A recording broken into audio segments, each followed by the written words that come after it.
ஐயோ! இதை வேற எப்படி அம்மா கிட்ட சொல்றதுன்னு தெரியலையே. ஏய், என்னடி ஏதோ தனியா புலம்பிட்டே இருக்க? அத்தை, இன்னைக்கு பிரேக்ஃபாஸ்ட்டுக்கு என்ன அத்தை பண்ணுறது? பிரேக்ஃபாஸ்ட்டுக்காமா? ஏதாவது இட்லி தோசை வச்சு கூட சாம்பார் பிச்சு விட்டுடு. சரி அத்தை. கேட்கணும்னு நினச்சேன். ஏதோ புலம்பிட்டே இருந்தியே அம்மா கிட்ட இதை எப்படி சொல்கிறதுன்னு. ஒழுங்கா சொல்லுடி. அது ஒன்றும் இல்லைம்மா, சோஃபியா கால் பண்ணியிருந்தா. எல்லாரும் ஏதோ காட்டுக்கு கேம்பிங் போகிறோமா, எல்லாத்தையும் பேக் பண்ணிவிட்டு கிளம்பியிருக்க சொன்னா. இன்றைக்கி நைட்டு கிளம்புறோமா. அதான் எப்படி கேட்குறதுன்னு தெரியல. ஆமாம், அதெல்லாம் இருக்கட்டும். யார் யாரெல்லாம் போகிறீங்க? ரொம்ப பேர்லாம் இல்லைம்மா, 4 பேர் மட்டும்தான் போகிறோம். நான், என் அண்ணன் ரோஷன், விஜய், அப்புறம் தர்ஷினி, 4 பேர் தான் போகிறோம். சரி, ஓகே, போயிட்டு வாங்க. எதில் போகிறீங்க? தெரியலம்மா, டூரிஸ்ட் வேனில் போனான்னு ஃபஸ்ட்டு சொன்னான். அப்புறம் அது போனால் கூட்டமாக இருக்கும், நம்மளால் தனியாக எதுவும் என்ஜாய் பண்ண முடியாதுன்னு சொன்னான். எத்தனை நாள் ஸ்டே பண்ணிட்டு வருவீங்க? எத்தனை நாள் ஆகும் வீட்டுக்கு வர?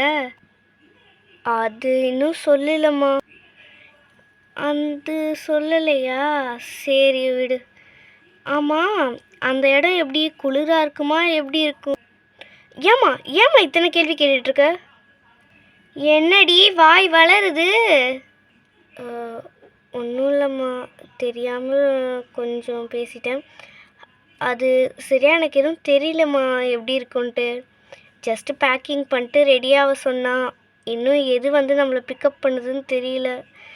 அவளா பர்சனாக வராளா, இல்லை கேப் புக் பண்ணி அதில் வர சொல்கிறாளான்னு எனக்கு தெரியல.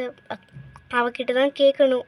சரி, ஓகே, என்ன ஏதுன்னு எல்லாம் தெரிஞ்சதுக்கப்புறம் எனக்கு கால் பண்ணி சொல்லு. இப்போ நீ போய் மேலே போய் பேக்கிங் பண்ணு உங்கள் அண்ணனை கூப்பிட்டுட்டு. ஆனால் ஒன்றுடி, எங்கே இருந்தாலும் எனக்கு ஃபோன் பண்ணி அப்டேட் சொல்லிக்கிட்டே இருக்கணும். சிக்னல் கிடைக்கல அது இதுன்னு சொன்னேன், பிச்சிருவேன்.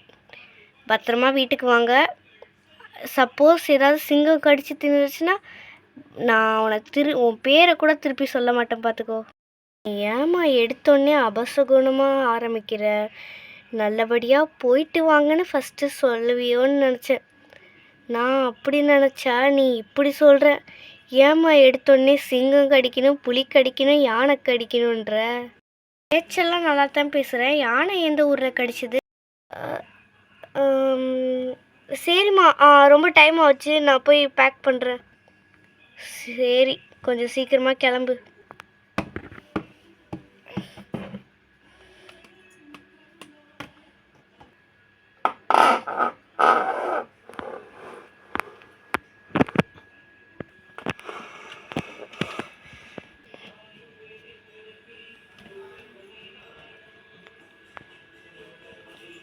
சுப்பா, அம்மா கிட்ட பர்மிஷன் வாங்கிட்டு வரத்துக்குள்ளே ஒரு புரட்டி எடுத்துருச்சுண்ணா. சரி, அம்மா என்ன சொன்னாங்க, ட்ரிப்புக்கு போகலாமா வேணாமா? அதெல்லாம் எப்படியோ பேசி ஓகே சொல்ல வச்சுட்டேன். ஓகே, அப்போ பேக் பண்ணிடலாமா? நான் போய் விஜய்கிட்டேயும் தர்ஷினிக்கிட்டேயும் சொல்லிட்டு வரேன். சரி, நீ போய் சொல்லிட்டு வா. நான் உன் ட்ரெஸ்ஸையும் என் ட்ரெஸ்ஸையும் சேர்த்தே பேக் பண்ணி வைக்கிறேன். A few minutes later. ஹாய்மா, நான் ரெடி ஆகிட்டேன். இங்கே பார்த்தியா என் பர்ஸ் எப்படி இருக்குது? ஒரு சின்ன மிஸ்டேக், பர்ஸ் இல்லை பேகு. நான் எப்படி இருக்கேன்? என் அவுட்ஃபிட் எப்படி இருக்குது? எல்லாம் நல்லா தான் இருக்குது. என்ன கொஞ்சம் அதிசயமாக இருக்குது. என்ன அதிசயம்னு தெரிஞ்சுக்கலாமா? அது ஒன்றும் இல்லை, வழக்கமாக இப்படி அந்தாண்ட இந்தாண்ட கடைக்கு போகிறதுக்கே 4-5 பேக்கு தூக்குவியே. இப்போ என்ன 2 நாள் 3 நாள் தங்கிறதுக்கு ஒத்த ஹேண்ட்பேக்கை வச்சுக்கிட்டு கிளம்புறேன்ற? அது நான் வச்சிருக்கிறது ஒரே ஒரு பர்ஸ் தான். பட் பின்னாடி என்னோட க்யூட்டான அண்ணன் அப்படின்னு நானே சொல்ல மாட்டேன். எனக்கு பிடிக்காத அண்ணன் ரோஷன் பார்த்தீங்கன்னா தூக்கிட்டு வரேன், நீங்கள் பார்த்துக்கோங்கம்மா. இவளுக்கு அண்ணனா பிறந்தது ஏன் பாவமா, அம்மா இங்கே பாருமா எவ்வளோ அழகாக இருந்த உன் பிள்ளைய எல்லா பேக்கையும் தூக்கிட்டு வர சொல்லிட்டா. விடுடா, தங்கச்சின்னா அப்படிதான். சரி ஸ்ருதி, அப்பா அந்த டூரிஸ்ட் வேன் வரும். ஆன் த வேண்ணா. ஆமாம், தர்ஷினி விஜய்லாம் கிளம்பிட்டாங்களா? அவங்க கிளம்பிட்டாங்க. பாய் தலகாணி எல்லாத்தையும் எடுத்து வச்சிட்டாங்க அங்கே போய் படுக்கிறதுக்கு. டென்ட்டு தான் சோஃபியாவும் அங்கே அஜய் சாரா அவங்க தான் எடுத்துகிட்டு வரேன்னு சொல்லியிருந்தாங்க என்கிட்ட.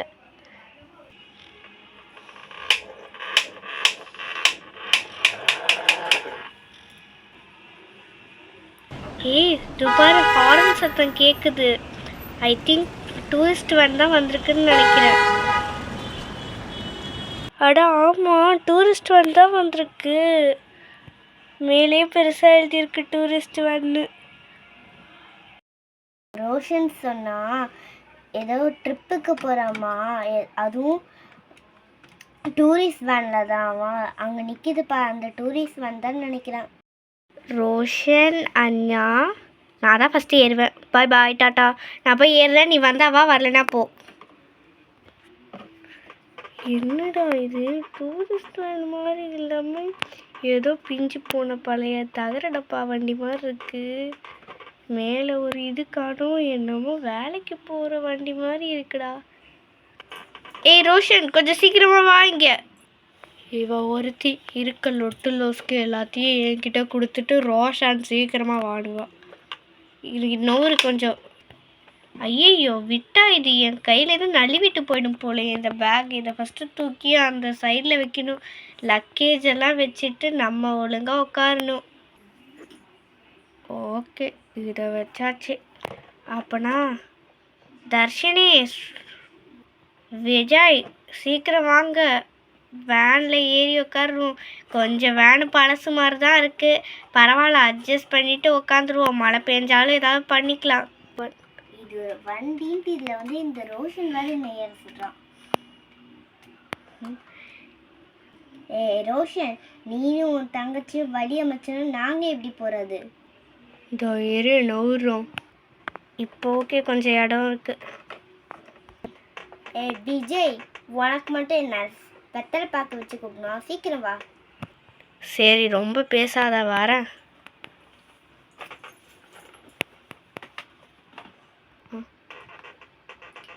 சரி, லக்கேஜ் எல்லாம் அங்கே ஓரமே இங்கே நம்ம உட்காந்துக்கலாம். ஓகேப்பா, லக்கேஜ் எல்லாம் அந்த ஓரத்தில் வச்சுட்டு நம்ம எல்லாம் அப்படியே ஃப்ரீயாக உட்காந்துக்கலாம் இங்கே. இப்போ ஓகே, கம்ஃபர்டபுளாக இருக்குது.